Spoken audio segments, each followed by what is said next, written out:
Il va falloir apprendre à vivre avec le moustique tigre car dorénavant, il fait partie du paysage français. Je m'appelle Annabella Fayou, je suis entomologiste médicale, c'est-à-dire une scientifique à l'Institut Pasteur qui travaille sur les moustiques en lien avec la transmission des virus.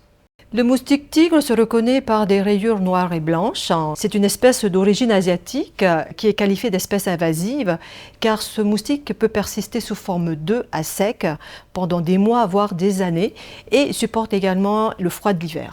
Il tire profit des échanges commerciaux pour pouvoir se propager et le changement climatique va lui offrir des régions nouvelles où il pourra s'installer. Il est arrivé en Europe en 1979, il est arrivé en France en 2004 et 20 ans après, il est présent dans 80% des départements de l'Hexagone. On le surveille parce que par la piqûre, il peut transmettre différents virus, notamment la dengue, le chikungunya et le Zika.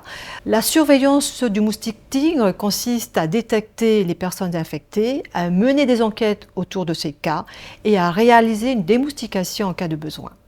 Une fois qu'il s'est installé, il est très difficile de s'en débarrasser.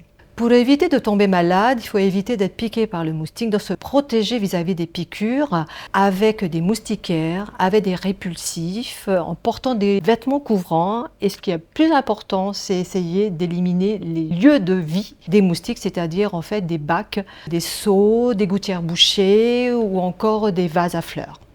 Non, ce n'est pas une fatalité, il faut apprendre à le connaître pour pouvoir identifier ses faiblesses.